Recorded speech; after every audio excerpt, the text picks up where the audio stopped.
नमस्कार, मैं रचना शर्मा चढ़ती कला टाइम टीवी देख रहे सभी दर्शकों का स्वागत करती हूं। आप देख रहे हैं हरियाणा के विशेष समाचार।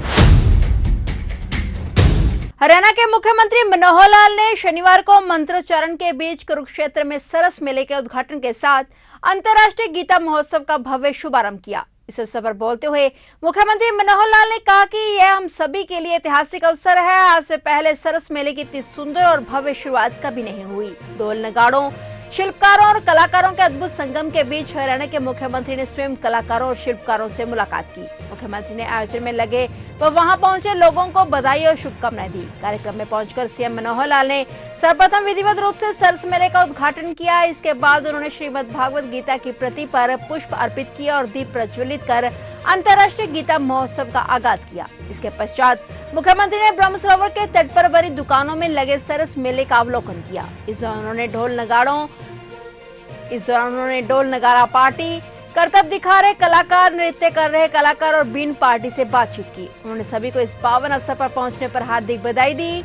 मुख्यमंत्री मनोहर लाल ने कहा कि आज अंतर्राष्ट्रीय गीता जयंती महोत्सव के शुभारंभ का ऐतिहासिक अवसर है। हजारों साल पहले कुरुक्षेत्र की भूमि पर भगवान श्री कृष्ण ने अर्जुन को गीता का ज्ञान दिया था। यह गीता ज्ञान उस वक्त जितना उपयोगी था, आज भी उतना ही उपयोगी है। उन्होंने कहा कि कुरुक्षेत्र भी उस वक्त जितना उपयोगी था, आज भी उतना ही उपयोगी है। गीता का यह संदेश युगों युगों तक याद रखा जाएगा। मुख्यमंत्री ने कहा कि गीता महोत्सव न केवल कुरुक्षेत्र की भूमि पर बल्कि अंतर्राष्ट्रीय स्तर पर भी मनाया जा रहा है। सीएम मनोहर लाल ने कहा कि देश और विदेश से लोग अंतर्राष्ट्रीय गीता महोत्सव में पहुंचेंगे। इससे स्थानीय लोगों को रोजगार मिलता है और लोगों को हमारी संस्कृति जानने का अवसर भी मिलता है। महोत्सव देखने के लिए 25 देशों से विदेशी सैलानियों के आने की उम्मीद है। मुख्यमंत्री ने कहा कि अंतर्राष्ट्रीय गीता महोत्सव के चलते 19 नवंबर से 6 दिसंबर तक कुरुक्षेत्र जाने के लिए 10 जिलों के यात्रियों को राज्य परिवहन की बसों के किराए में 50% छूट मिलेगी। कुरुक्षेत्र, करनाल, पानीपत, जींद, कैथल, पंचकुला, अंबाला, यमुनानगर, सोनीपत, रोहतक जिले के यात्रियों को कुरुक्षेत्र पहुंचने पर बस किराए में छूट प्रदान की गई है।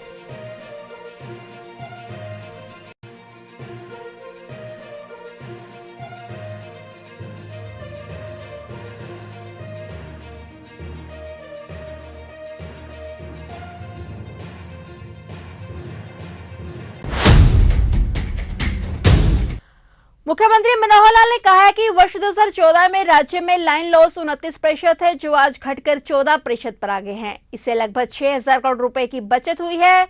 सरकार और बिजली निगमों के प्रयासों से आज हरियाणा के चारों बिजली निगम लाभांश की स्थिति में हैं। सरकार ने बिजली की चोरी रोकने व लाइन लॉस कम करने और मीटरिंग व्यवस्था को सुदृढ़ बनाने पर बल दिया है। मुख्यमंत्री ने कहा कि बिजली की निर्बाध आपूर्ति सुनिश्चित करने के लिए ढांचागत विकास पर भी काम किया गया है। अक्टूबर 2014 से अब तक प्रसारण नेटवर्क को सुदृढ़ करने के लिए 3,679 करोड़ रुपए की लागत से 57 नए सब स्टेशनों की स्थापना की गई और 522 सब स्टेशनों की क्षमता में वृद्धि की गई।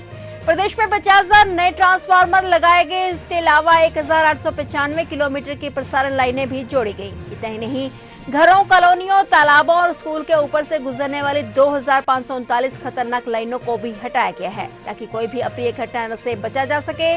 मुख्यमंत्री ने कहा कि कृषि क्षेत्र में तो पंजाब और हरियाणा में लगभग फ्री बिजली दी जा रही है, लेकिन ये हमने सौर ऊर्जा का उपयोग को भी बढ़ावा देने पर जोर दिया है। इसके तहत 30,000 सोलर कनेक्शन दिए जा चुके हैं और 50,000 और सोलर कनेक्शन देने का काम चल रहा है। कुल 1 लाख सोलर कनेक्शन देने का लक्ष्य निर्धारित किया गया है। सौर ऊर्जा के उपयोग से यह परिणाम हुआ कि जहां पहले बिजली पर कुल 7,200 करोड़ रुपए सब्सिडी के रूप में दिए जाते थे, वहीं आज 5,500 करोड़ रुपए सब्सिडी के रूप में दिए जाते हैं। इसके अलावा सरकारी भवनों में सौर ऊर्जा के उपयोग को बढ़ावा देने के लिए रूफटॉप सोलर पॉलिसी को लागू किया गया है। सीएम मनोहर लाल ने कहा कि भविष्य की आवश्यकताओं को समझते हुए राज्य सरकार ने जल संरक्षण पर भी जोर दिया है। भावी पीढ़ी को जल संकट का सामना न करना पड़े, इसके लिए सरकार ने मेरा पानी मेरी विरासत योजना बनाई है, ताकि आने वाली पीढ़ी को जमीन के साथ साथ पानी भी विरासत में दिया जा सके। और इसके तहत धान के स्थान पर अन्य वैकल्पिक फसलें उगाने के लिए भी किसानों को 7,000 रुपए प्रति एकड़ की प्रोत्साहन राशि दी जा रही है।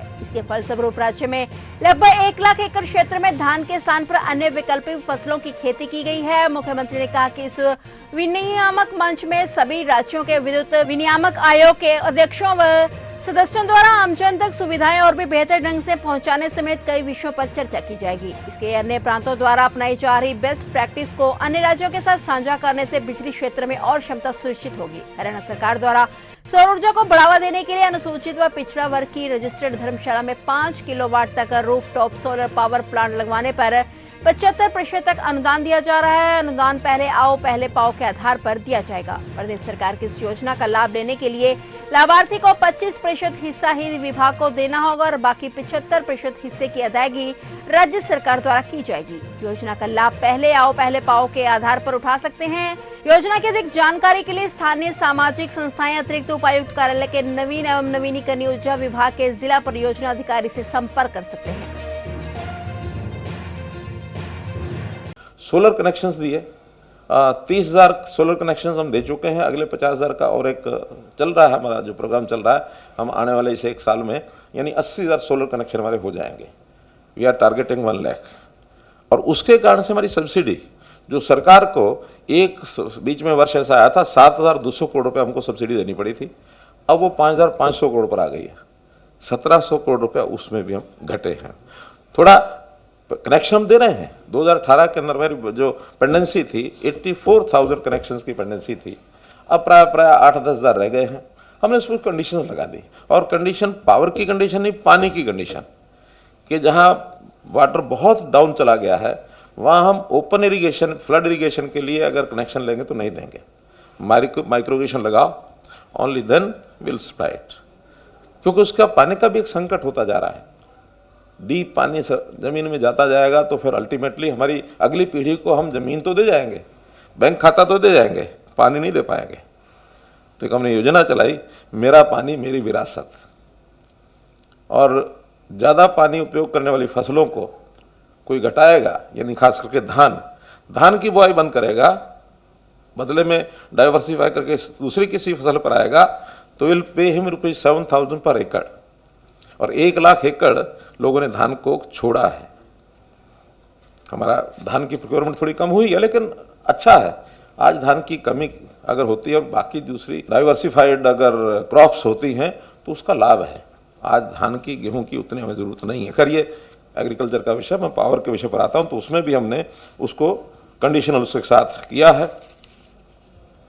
पावर के हमने रेट्स पिछले 8 साल में टैरिफ कभी बढ़ाया नहीं है। बीच बीच में जब भी कोई अवसर मिला हमने घटाया है। FSA उस समय जब हम आए थे तो 37 पैसे कुछ समथिंग FSA था, वो हमने समाप्त कर दिया।